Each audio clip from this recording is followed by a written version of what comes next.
Believe it or not, there are some apps through services that can actually read your notifications, reply to your messages without you even knowing. And this is found on Android phones with Android 11, 12, 13, 14, and also the new Android 15. I'll show you where to go to find these features, disable them if they are enabled, and let's get started.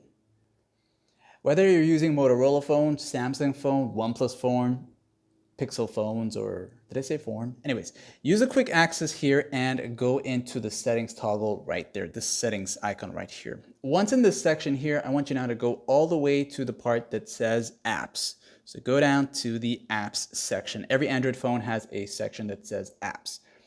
Once you go here, you'll see this here, and go down a little bit until you see special app access, this feature right there.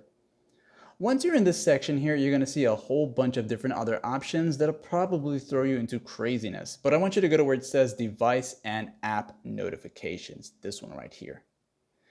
Once in this section here, you'll be taken to this part right here, of course, and now you're going to see different sections that says allowed and not allowed. So the ones that are allowed, basically, such as the app launcher here, will allow notification access, which is going to ongoing from apps in use and navigations, conversations, all that stuff here. But it gets scary when I show you this right here. So this is enabled, but the ones that are not allowed, or probably you have it enabled and you don't know, you'll see when I turn this one on for Google Play services, it's going to say read your notifications. You can read your notifications, including personal information such as contacts, messages, and photos. Then you get reply to messages, including reply to messages and take actions on buttons and notifications, including snoozing, dismissing notifications, and answering calls. Yes, I just read that.